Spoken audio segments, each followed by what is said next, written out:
자, 오늘 우리가 이제 행복한 장로교회 창립 12주년을 맞이해서 제목을 좀 창조적인 소수라는 제목으로 말씀을 잡았는데, 우리가 어떤 교회가 큰 일을 할 수 있을까? 인원이 많으면 큰 일을 할 수 있을까? 가능하겠죠? 재정이 많으면 큰 일을 할 수 있을까? 아마 가능할 것입니다. 일반적으로 맞는 답입니다. 그렇지만 실제는 교인들이 많아도 일하는 사람은 그렇게 많지 않다고 합니다. 우리가 아는 시드니의 큰 교회도 늘 그 목사님들이 제가 하는 이야기가, 목사님 그냥 옆에서 보는 것이 그렇지 실제 일하는 사람은 10년, 20년 늘 그 사람만 해서 일에 지쳐 있어요, 이러더라고요.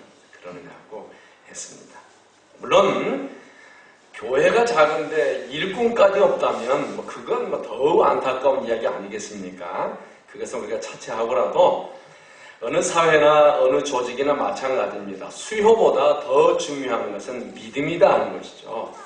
교회가 커도 구성원들이 비전이 없거나 헌신을 하고자 하는 마음이 없다면, 육신으로 생각으로 판단만 한다면 오히려 숫자가 많은 것이 방해가 될 수도 있겠다 하는 그런 생각을 해봅니다. 그래서 위대한 역사가 아놀드 토인비는 이런 말을 했습니다.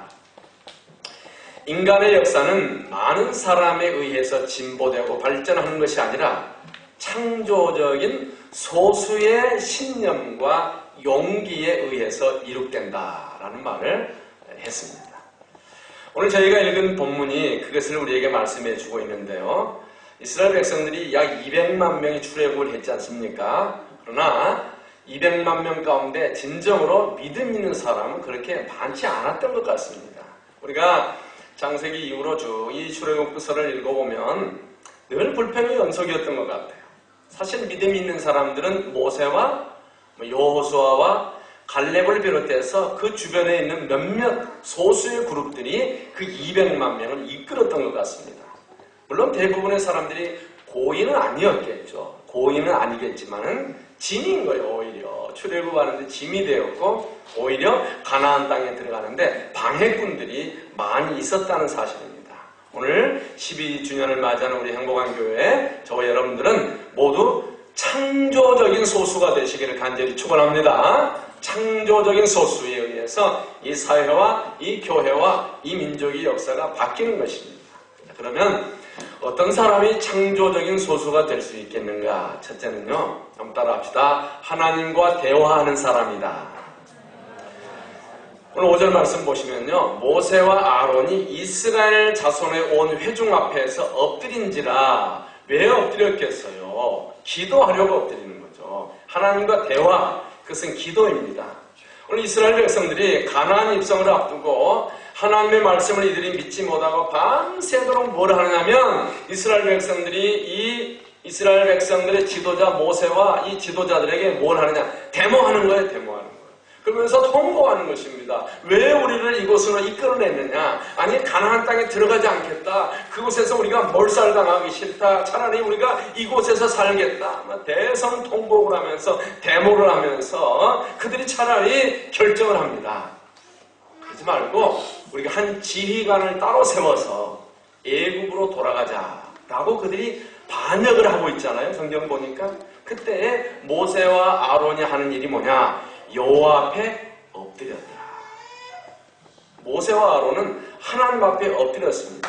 왜냐하면 더 이상 200만 명의 사람들을 설득할 수가 없습니다. 왜요? 백성은 우둔하잖아요. 정치 지도자들은 그 우둔한 백성들을 자기의 삶의 터전으로, 정치적인 그 터전으로 삼잖아요. 우둔한 백성들은 그냥 나아가서 데모해 주는 거예요. 더 이상 설득할 수 없었기 때문에 이 모세와 아론은 더 이상 사람을 상대하지 않고 하나님과 대화하기로 결정한 거예요. 그러니까 하나님과 대화하는 창조적인 소수만이 하나님의 일을 하는 거다. 무슨 말입니까? 기도하는 사람이 하나님의 일을 하는 거다. 예레미야 33장 2절 3절입니다. 떴으면 함께 읽을까요? 시작. 일을 행하시는 여호와, 그것을 만들며 성취하시는 여호와, 그의 이름을 여호와라 하는 이가 이와 같이 이르시는도다.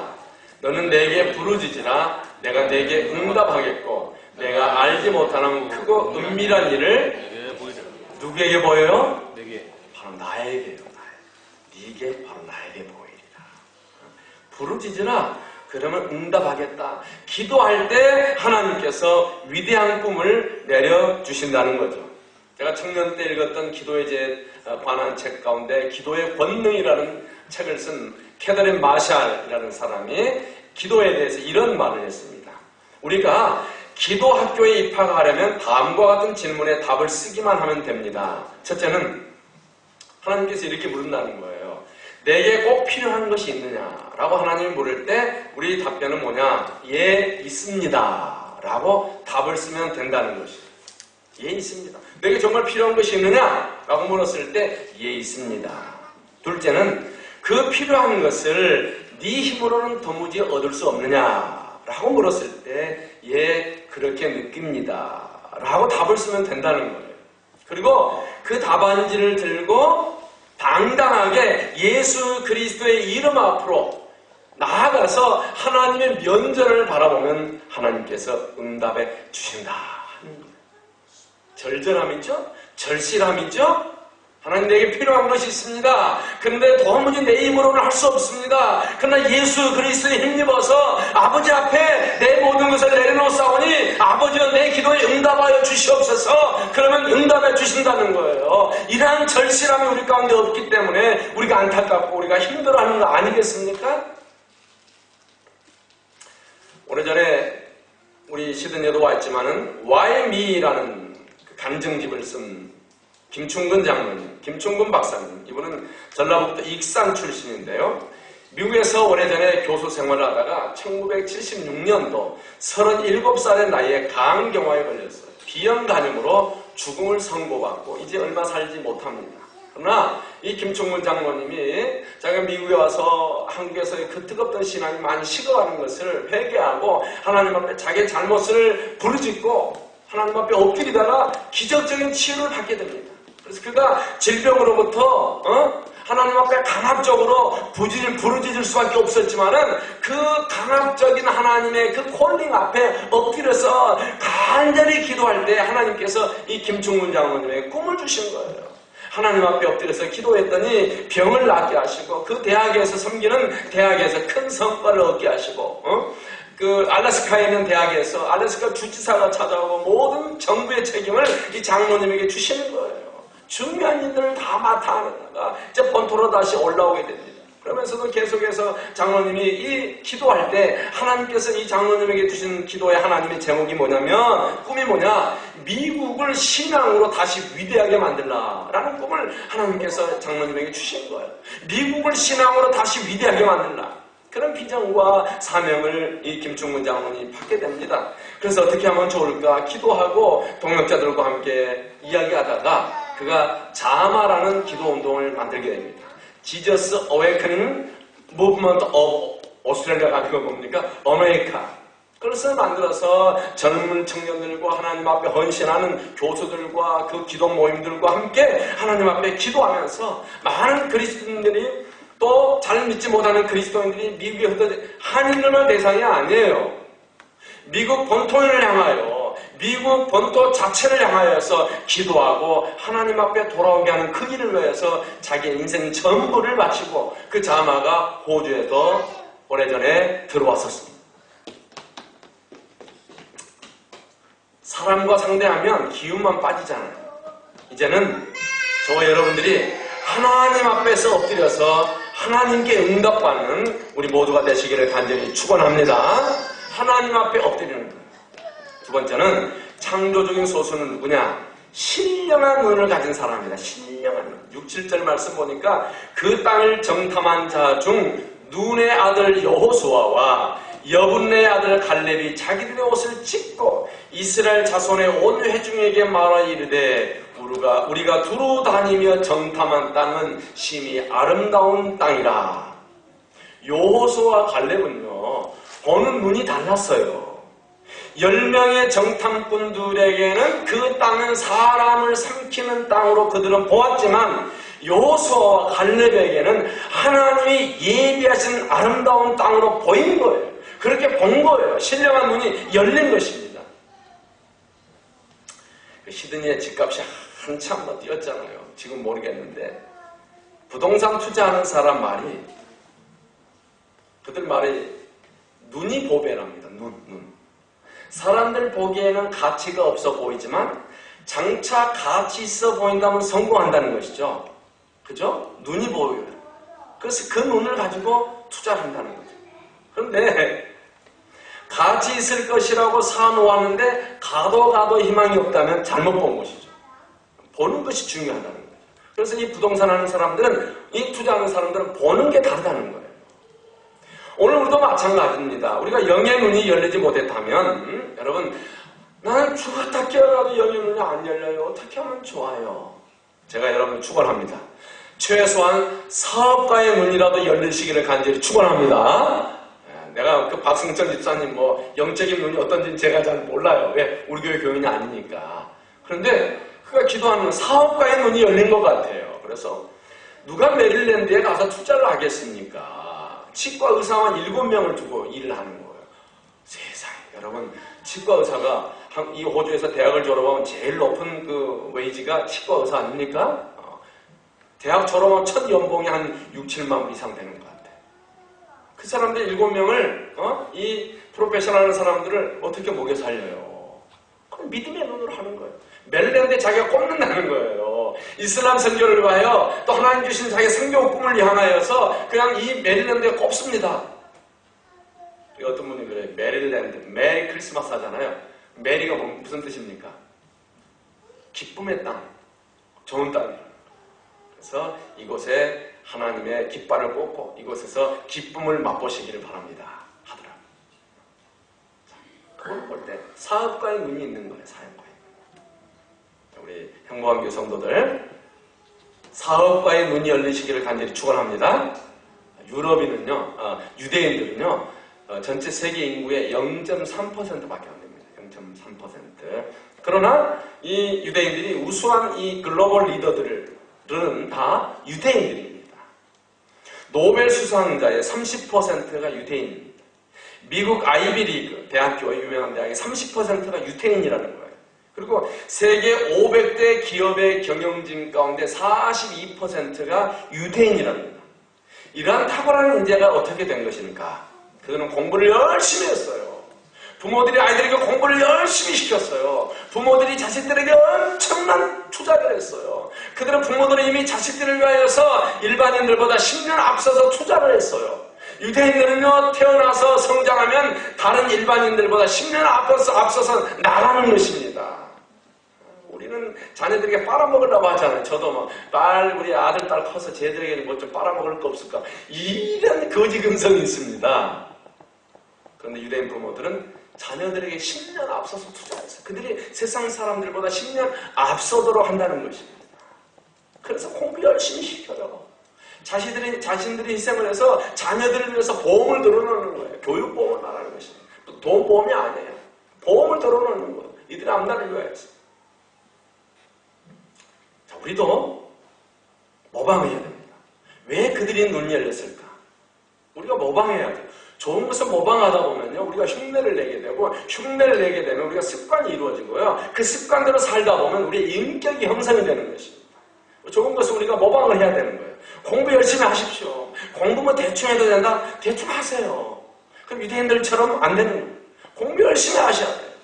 그러면서 우리가 성경 열심히 읽으셔야 됩니다. 그리고 기도 열심히 하셔야 됩니다. 그럴 때 하나님께서 우리의 영의 눈을 열어주실 줄로 믿습니다. 영의 눈이 열려야 돼요. 눈이 열리지 않고는 우리가 아무것도 할 수 없습니다. 사전적인 그 지식, 쪼가리 지식 가지고 아무리 떠들어도 필요 없어요. 바로 이거다! 할 수 있게 우리의 눈이 열릴 때, 그럴 때 비로소 창조적인 하나님의 일꾼이 될 수 있다는 것을 믿으시기를 간절히 축원합니다. 세 번째, 창조적인 소수는 누구인가? 8절 말씀 보면 긍정적인 믿음을 가진 사람. 여호와께서 우리를 기뻐하시면 우리를 그 땅으로 인도하여 들이시고 그 땅을 우리에게 주시리라. 이는 과연 젖과 꿀이 흐르는 땅이니라. 얼마나 긍정적입니까? 여러분, 시드니 처음 왔을 때 느낌이 어땠어요? 아이고, 내 인생 망쳤다. 이렇게 왔습니까? 망치는 거예요, 망친 인생. 아무리 여러분이 돈을 잘 벌고 이곳에 자리를 자리를 잡아도 마음 한편에는 아이고 내가 망친 인생을 살기 위해서 호주에 왔다. 그러는 거예요. 그럼 내가 이 땅에서 새롭게 시작하리라. 하나님이 주신 축복의 찬스, 축복의 기회를 이곳에서 세월이 나가리라 하면요. 힘들고 어려워도 이 땅은 축복의 땅이 되는 거예요. 기회의 땅이 되는 거예요. 오늘 이 창조적인 소수의 사람들 긍정적인 믿음을 가지면서 젖과 꿀이 흐르는 땅이라. 이스라엘 가보니까요. 젖과 꿀이 흐르긴요. 물도 안 흐르더만. 근데 왜 그들이 젖과 꿀이 흐르는 땅이라고 했을까요? 믿음의 눈으로 하나님의 축복을 기대하는 거예요. 기대하는 거예요. 기대할 때 그게 축복이 되는 겁니다. 얼마나 긍정적이에요. 그러니까 한번 따라합시다. 믿음은 긍정적이다. 이 긍정은요. 하나님과 그 말씀을 알 때 오는 거예요. 하나님의 말씀을 이해하지 못하고 하나님의 말씀이 내 안에서 녹아나지 못하면 이 하나님이 주신 이 긍정의 믿음이 우리 안에서 살아나올 수가 없어요. 물론 뭐 비판도 받지만 그래도 미국에서 요즘 가장 그 큰 영향력을 끼치는 긍정의 힘이라는 책을 쓴 조엘 오스틴 목사님, 이분은 이런 말을 했어요. 긍정할 수 있다는 것은 하나님을 믿는다는 증거와 같다. 여러분이 긍정하는 믿음이 있다면 하나님을 믿는 믿음과 같다. 그 표시라는 거예요. 사인이라는 거예요. 그러면서 그는 왜 하나님께서는 긍정적으로 살아가기를 원하신가? 라는 질문에 첫째는 긍정적으로 살아가는 것이 우리에게 첫째는 유익하기 때문이고 둘째는 그것이 우리가 하나님을 신뢰한다는 증거가 되기 때문이다. 라고 했습니다. 시도해보지도 않고 처음부터 안 된다고 하지 않기를 간절히 축원합니다. 시작성경을 보면 빌립은 배고픈 회중 앞에서 밥 먹을 때가 됐는데 먹을 게 없잖아요. 빌립은 머리를 굴렸어요. 안 되겠구나. 어떻게 하지? 5,000명이나 많은 사람들은 먹을 수가 없다. 포기했어요. 안 된다고 했어요. 예수님 안 됩니다. 어떻게 5,000명을 먹입니까? 그러면 안드레는요. 무언가를 찾았어요. 그러면서 답이 될 게 없을까? 회중 가운데 찾아다닌 거예요. 그랬더니 그 한 아이가 오병이어를 가지고 있는 거예요. 그리고 예수님께 여쭤 물었습니다. 여러분, 보리떡 5개와 물고기 2마리 가지고 어떻게 5,000명을 먹입니까? 먹일 수 없죠. 가능하지 않습니다.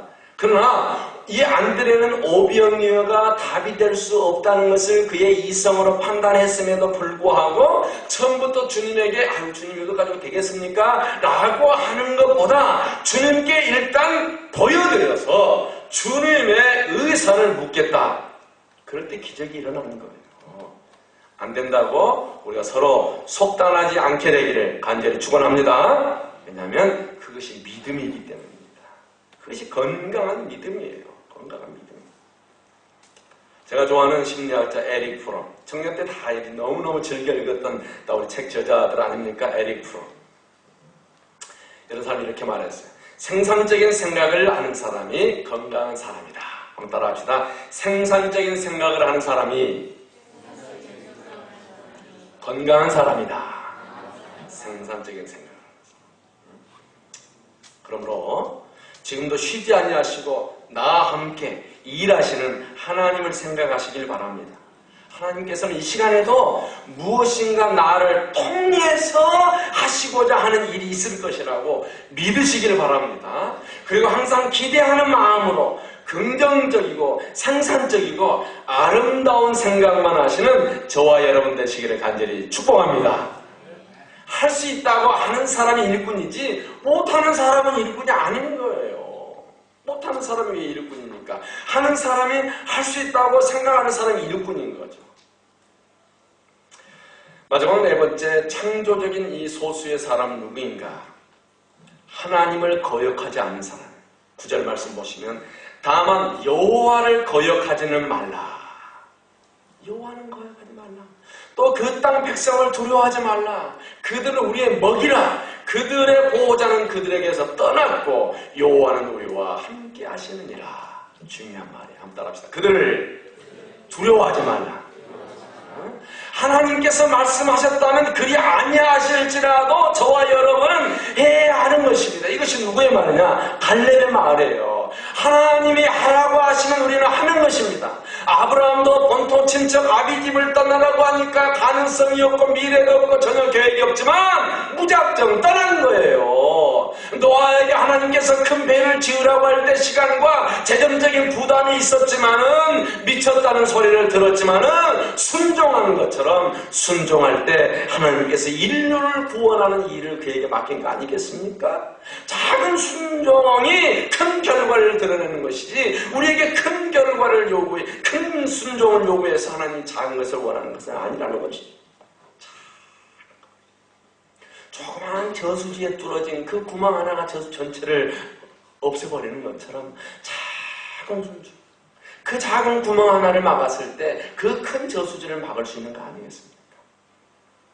하나님의 말씀 앞에 너무 의심하지 말고 너무 과정이 복잡하지 않고 심플, 단순하게 하나님 앞에 순종할 수 있는 저희들이 되었으면 좋겠어요. 고린도전서 1장 22절을 보니까 유대인은 표적을 구하고 헬라인은 지혜를 찾는다. 유대인들 맨날 표적. 그 불신 아닙니까? 니들은 좋은 것 같지만 아닙니다. 이제 화요일부터 파나마타에 있는 그 무슨 호텔에서 구원파, 박옥수 계속 시드니에 계속 오잖아요. 울릉공에서 집회를 하고 막 그랬는데 그 뭐 구원파 지금 한국 구원파 때문에 난리인데 자기들은 우리는 그 구원파가 다른 구원파야 막 이러면서 한국의 뭐 가수인가 유진인가 맞나요? 나는 뭐 유명한 구원파가 아니야 막 이랬다는데 에? 근데 거기는 유명한 구원파가 아니고 이요한 구원파인 거예요. 구원파가 4개입니다. 권신찬파, 유병헌파, 이요한파, 박옥수파. 참, 예.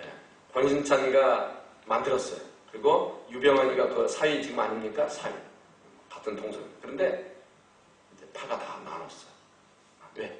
세모, 요즘 우리 그 이 유병헌 그 재정 돈 때문에 다 나라 생각이 돈 때문에. 그래서 이 박옥수파가 와서 지금 계속 하고요. 어제 가는데 버스에도 이렇게 붙여놨어요. 바이블 쌤, 크루세이드 쌤이나 이렇게 해놨더라고 보니까. 모르는 거예요, 사람들이. 근데 그게 다 이단인 것입니다. 그래서 왜 사람들이 가느냐? 그곳에서 무슨 표적이 나타나기를 기대하는 거예요. 교회에서 예배드리고 말씀드리고 하니까 재미가 없어. 누군가가 와서 송기철, 주기철 장로인가요? 송기철 장로 이런 분들이 와서 뭔가 좀 보여줬으면 좋겠어. 막 방언도 하고 뭐 터지면 좋겠어. 한쪽엔 사람이 죽어가는데. 여러분 표적 좋아하지 마세요. 표적을 계속 구하게 돼 있어요. 가장 중요한 것은 하나님의 말씀이에요. 요즘 시드니에 한인들 가운데 한 사람의 사도가 있대. 신사도. 요즘 신사도 운동이 이제 전 세계에 막 확산되고 있잖아요. 시드니에도 신사도가 하나 있대. 한국 목사님, 제 후배, 한참 후배 목사님. 제가 언제 사도가 됐지? 내가 허락도 안 받았어? 제가 막 이러는 거예요. 왜 그러냐? 하나님의 직통 계시를 듣는다는 거예요. 뭔가 이적을 보이고 뭐 환상을 보고 표적을 구하는 거예요. 그 믿음 좋은 것 같지만 믿음이 아니에요. 헬라인들도 항상 이유를 설명하라 지식만 추구하지만은 믿지 못한다면 아무리 훌륭한 지식일지라도 그거 역시 불신앙인 것입니다. 유대인은 표적을 구하고 헬라인은 지혜를 구한다. 다 필요 없다는 거예요. 그러나 물론 오늘 현대교회에 비하면 그건 아무것도 아니죠. 오늘 현대교회가 엄청난 저력을 가졌잖아요. 여러 면에서 조직화되다 보니까 그 조직이 이제 강화되어서 그 교회가 그 조직을 관리하고 그 교회가 행정 중심으로 행정을 만들어가기 위한 틀의 교회가 아주 막 막 딱 고정되어 있어요. 그 안에서 막 돌아가는 거예요. 어떤 비전과 어떤 창조적인 일을 하기에는 움직이기가 너무 비대해져 버린 거예요. 난감한 구조 속에서 표류하고 있습니다. 기도해야 됩니다. 여러분, 우리 교회를 위해서도 기도하지만은, 이 한인교회를 위해서도 기도하지만은, 한국교회를 위해서도 기도하지만은, 전 세계 하나님의 교회를 위해서 기도해야 된다는 것이죠. 하나님의 말씀이라면, 하나님이 우리에게 선포하신 말씀이라면, 무슨 일이라도 수행할 수 있는 그 유연성, 창조적인 일꾼, 그런 창조적인 조직이 되어야 되겠다. 그런 창조적인 소수, 하나님의 창조적인 사역에 동참하는 저와 우리 행복한 교회 성도 여러분 모두가 되시기를 간절히 축원합니다. 사랑하는 성도 여러분, 주님은 이 세상에 오셔서 12제자를 기르셨어요. 그리고 12제자와 늘 함께 다녔어요. 그러나 가장 중요한 마지막 순간에는 혼자셨어요. 물론 많은 사람들이 하나 될 때 큰 일을 합니다. 그러나 꼭 많은 사람이 일해야 되는 것은 아니죠. 만약에 불신앙의 사람들이 다수라면 차라리 신앙의 소수가 더 위대한 일을 할 수가 있는 거예요. 우리 모두 하나님과 대화하고 말씀을 통해서 우리가 신령한 눈을 뜨고 어떠한 일에도 긍정적인 믿음을 가지시기를 간절히 축원합니다. 오늘 행복한 교회 창립 12주년을 맞이하면서 우리 온 성도들이 하나님을 거역하지 않는 믿음을 가져서 정말로 진정한 창조적인 소수가 되고 하나님과 교회 앞에 정말로 귀하게 쓰임받는 귀한 일꾼들이 되시기를 다시 한 번 더 우리 주 예수 그리스도의 이름으로 간절히 축복합니다. 아멘. 기도하겠습니다.